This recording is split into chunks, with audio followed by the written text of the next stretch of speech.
Welcome to the world premiere of the new Porsche 911 GT3 RS. My name is Patrick Long. I've had the distinct honor of being part of the family for the last 2 decades, both on the racetrack and on the street. And every single time I've jumped into a 911 GT3 RS, I've left with a smile on my face and some pretty warm tires. I'm not going to introduce this car by myself. I have a great guest with me, Andy Preuninger, Hi. Father of the GT3. Nice to see you. Good to see you, Pat. So as soon as I walk in, there it is, the 996 GT3 RS. Yes. Car that we both started this company's tenure with. An amazing, amazing car. So close to the car that I drove on the racetrack. But then it got interesting. Yeah, well, the first 996 RS was a homologation special to homologate parts that we needed in the race cars that you were driving back then. In this case, it was steering knuckles and some suspension parts, and we built a whole new model around it and continued that way with the 997 GT3 RS, which got the wide body of the turbo, which was very distinctively looking, and even more aero, even more lightweight trickery. So it started the model range RS, if you put it like that. And on the next step was the second generation RS, which got a new engine, 3.8 liters of displacement instead of 3.6, more power, more aero, wider track front and back, and even more lightweight, like the carbon fiber stuff. So it was a pretty nice evolution. When I first jumped into the 991 RS, I thought to myself, how do they do it? How do they give you a product that you can absolutely punish on the racetrack lap after lap after lap? I recognize so much aero advancement, so much powertrain advancement, and always the aesthetics. You guys always raise the game with the aesthetics, which is a huge part of the emotional connection of these cars. An RS always has to be beautiful, absolutely. Next one was the current one, I would say, till today. The second gen featuring Weissach package, featuring even more lightweight stuff and an engine that was totally revised with 520 horsepower. So it begs the question, which one of these is your favorite? Well, they're all my favorites, but like in every family, the newest member always gets the most love. And my new love has a name. It's 992 GT3 RS, definitely.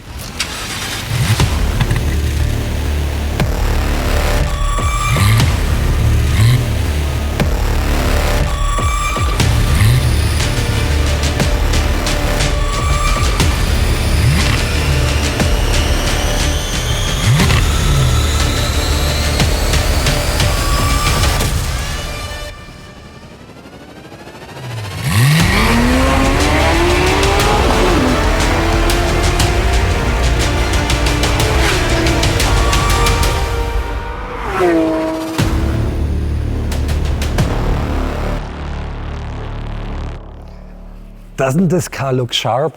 I think it's more radical, even more radical than a race car. Maybe more radical than a race car you've been driving. It's insane. There's more aero detail here than I think I've ever seen in any street car. That's right. I mean, all the exits, all the air vents, all the flaps are there for a reason. There's nothing fake, there's nothing exaggerated. I can't remember any project where we spent more days and nights, countless hours in the wind tunnel. The new GT3 RS takes road car aerodynamics into a completely new sphere.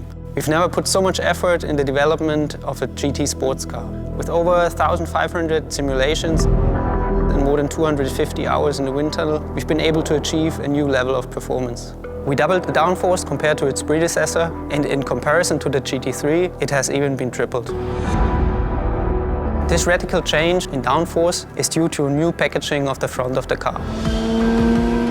The 3-radiator layout is now a mono-radiator concept like we use in our uncompromising race car like the GT3R.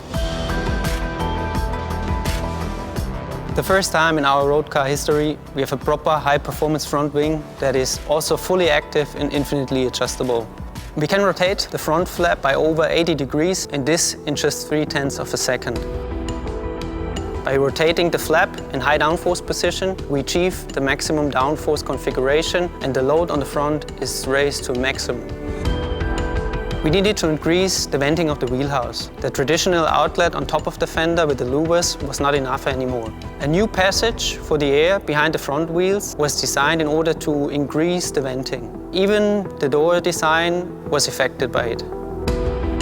Not only does the new GT3 RS has turning vanes on the underfloor, they can also be found on the roof of the car. When the hot air exits the front radiator, it would just flow over the top of the roof and the engine air is affected by it. So we have a new hood outlet that pushes the air to the sides, and the roof fins continue this work and keep the hot air on the outward direction. The rear wing is of course huge. It is made of a fixed main and the movable second element, the flap. Together with the active system in the front, we can reduce the drag by nearly 30%.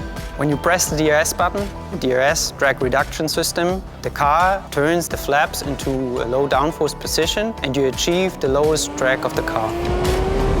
The new GT3 RS is really a whole new milestone in road car aerodynamics. The combination of these two new aero systems, as front and rear, gives you the perfect aero balance and perfect aero setup for every condition on the racetrack.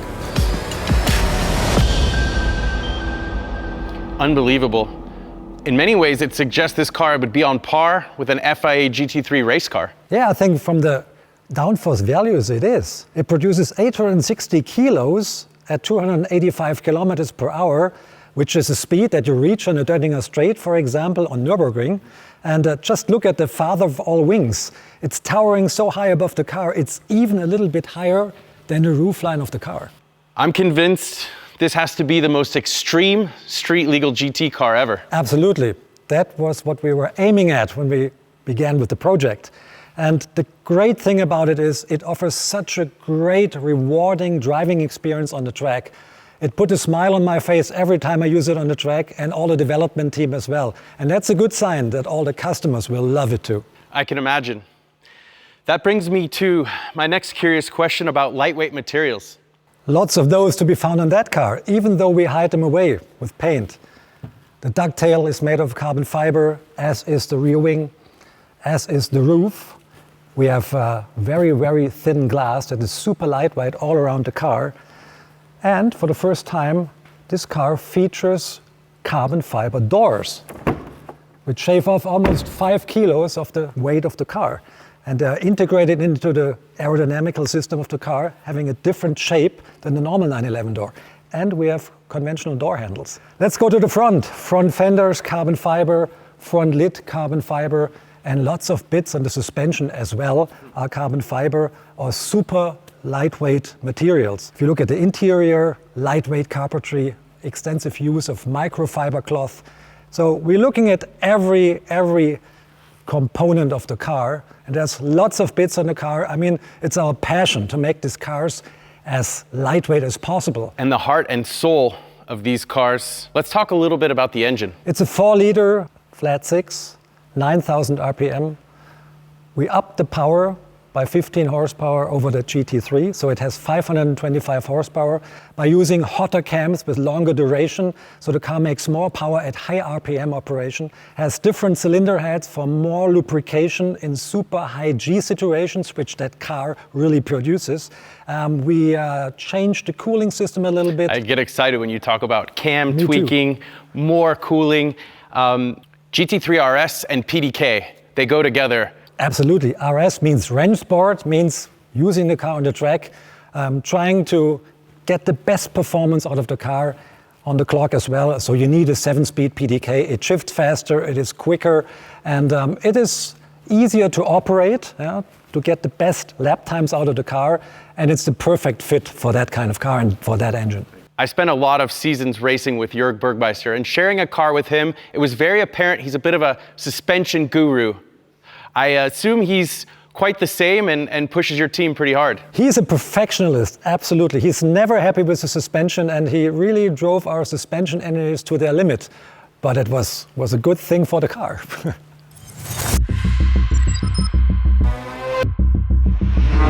We're sitting in the new GT3 RS. The current GT3 already set a really high bar in terms of balance with its double wishbone front axle, but the new GT3 RS is a whole nother level. The car with that much downforce usually is really sensitive to right-eye changes, especially under braking. The front usually gains a lot of downforce, but we made a change to the front geometry and put more anti-dive in it, and that gives us a more equal aero load under braking as well and keeps the balance consistent. So usually to change the damper settings you need a mechanic, but with our new steering wheel it's just a press of a button and you can adjust compression and rebound, front and rear axle while driving.